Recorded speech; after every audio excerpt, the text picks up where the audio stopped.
Hello friends, വിജേഷാണ്. അപ്പോൾ ഞാൻ എൻ്റെ ഇന്നത്തെ ഈവനിങ് ജോബായ സ്വിഗ്ഗിയിലേക്ക് വീണ്ടും കയറിയിരിക്കുകയാണ്.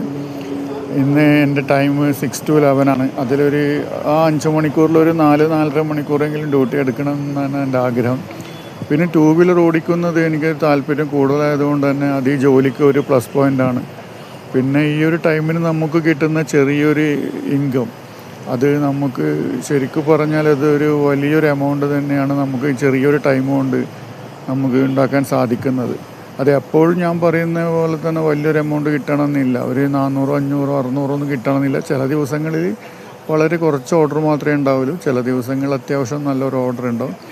അതുകൊണ്ട് ഇന്നിപ്പം നല്ലൊരു ഇൻകം ഏൺ ചെയ്തതുകൊണ്ട് നാളെയും അതുപോലെ തന്നെ ഒരു ഇൻകം ഉണ്ടാവണമെന്ന് യാതൊരു നിർബന്ധവുമില്ല. ചിലപ്പോൾ കിട്ടാം, ചിലപ്പോൾ കിട്ടാതിരിക്കാം.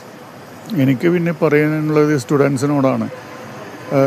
പ്രിയപ്പെട്ട സ്റ്റുഡൻസ്, നിങ്ങളാരും ഇതൊരു കരിയറായിട്ട് എടുക്കരുത്. നിങ്ങളുടെ വിദ്യാഭ്യാസം കഴിഞ്ഞ് നിങ്ങളുടെ കരിയർ സ്റ്റാർട്ട് ചെയ്യാൻ വേണ്ടിയിട്ട് നിങ്ങൾക്ക് ഒരുപാട് എമൗണ്ടിൻ്റെ ഒരു ആവശ്യമുണ്ടാവും. ആ എമൗണ്ട് ഉണ്ടാക്കാൻ വേണ്ടി മാത്രം നിങ്ങളുടെ പഠനം കഴിഞ്ഞിട്ടാകുമ്പോൾ ഫ്രീ ടൈമിന് വെറുതെ കളിച്ച് നടക്കാതെ ഈ ഒരു പാർട്ട് ടൈം ഒരു 4 മണിക്കൂർ 5 മണിക്കൂർ ജോബ് ചെയ്ത് നിങ്ങൾക്ക് ഉണ്ടാക്കാൻ പറ്റും. ഓക്കെ, ശരി, ബൈ.